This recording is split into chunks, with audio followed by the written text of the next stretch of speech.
Hello all, welcome to Telugu crypto miner. So ఇవాళ Interlink new update వచ్చేసి burning streak అండి. So burning streak అంటే ఏంటి, అది ఎలా వర్క్ అవుతుంది, ఆ న్యూ అప్డేట్ గురించి ఒకసారి మనం స్టెప్ బై స్టెప్ మీ క్యాలిక్యులేషన్తో సహా చెప్తాను, ఎక్స్ప్లెయిన్ చేస్తానండి ఈ వీడియోలో. స్కిప్ కాకుండా చూడండి. సో వీడియోలోకి వచ్చేస్తే మీకు ఇక్కడ స్క్రీన్ మీద చూపించినట్టుగా ఇక్కడ మీకు బర్నింగ్ స్ట్రీక్ అని చెప్పేసి మీరు యాప్లో మైన్ అని బటన్ క్లిక్ చేసిన తర్వాత ఇక్కడ మీకు అప్డేట్ కనిపిస్తుందండి. ఇది ఎలా వర్క్ అవుతుందంటే, ఎవరైతే 2 days కన్నా ఎక్కువ ఇన్యాక్టివ్గా ఉంటారో వాళ్ళ కాయిన్స్ అనేవి బర్న్ అయిపోతూ వస్తాయి. సో అది ఎంత బర్న్ అవుతాయి, దాని క్యాలిక్యులేషన్ ఏంటి, అది ఎలా తీసుకుంటారు, అది ఫార్ములా ఏంటి అనేది మీకు స్టెప్ బై స్టెప్ చూపిస్తాను. సో మీరు లెఫ్ట్ సైడ్లో చూసినట్లయితే మీకు స్క్రీన్ షాట్ ఉందండి. అందులో మీకు హెచ్హెచ్పి ఎంత అనేది ఉంది, బేస్ రివార్డ్ ఎంత అనేది కనిపిస్తుంది కదా. సో ఎవ్రీ అకౌంట్కి మీకు ఇలా కనిపిస్తుంది డీటెయిల్స్. సో ఫామ్లో వచ్చేసి బర్నింగ్ పర్ సైకిల్ వచ్చేసి total HHP into base reward అండి.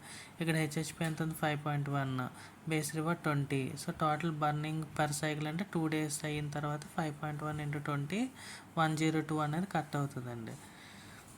కట్ అయిన తర్వాత మళ్ళీ ఇంకో 2 days అయిన తర్వాత ప్రతి 2 daysకి ఏమవుతుందంటే డబుల్ అవుతూ వస్తుంది. అది ఎలాగే ఏంటనేది చూపిస్తాను చూడండి. ఫర్ ఎగ్జాంపుల్ 2 days 102 అనుకున్నాం కదా, నెక్స్ట్ 4 daysకి మీకు 204 అవుతుంది, తర్వాత 6 daysకి 408, తర్వాత 816, తర్వాత 1632, 3264, తర్వాత 6528, 14 సైకిల్స్ అలాగా మీకు 0 అయిపోతుందండి. అంటే ప్రతి 2 daysకి మీకు డబుల్ అవుతూ ఉంటుంది అన్నమాట. ఇక్కడ మీరు చూడాల్సింది ఏంటంటే, అలా 0 అయిపోయిన తర్వాత మీది లాస్ట్కి వచ్చేసి మీ ఏదైతే మీది అకౌంట్ ఉంటుందో హ్యూమన్ నోట్, అది డిస్కనెక్ట్ అయిపోయి ఎవరైతే మిమ్మల్ని ఇన్వైట్ చేస్తారో వాళ్ళకి మీ దగ్గర నుంచి వచ్చిన రెఫరల్స్ పాయింట్ అనేవి పోతాయి. 500 పాయింట్స్ వస్తాయి కదా, వాళ్ళకి పోతే మీరు 0 అయిపోద్ది అకౌంట్.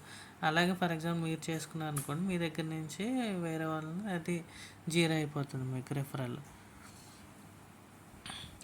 తర్వాత ఇది ఓవర్కమ్ చేయాలంటే మీకు నడ్జ్ అనే ఆప్షన్ ఒకటి ఇచ్చారండి.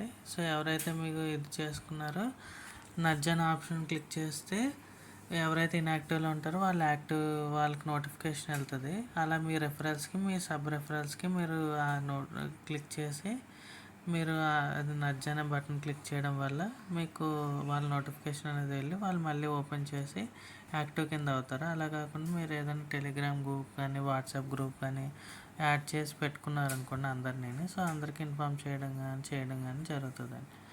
సో ఇది ఇవాళ వీడియో గైస్. ఏదన్నా డౌట్ ఉంటే కామెంట్ చేయండి. వీడియో కనుక నచ్చితే సబ్స్క్రైబ్ చేయండి. Thank you for watching.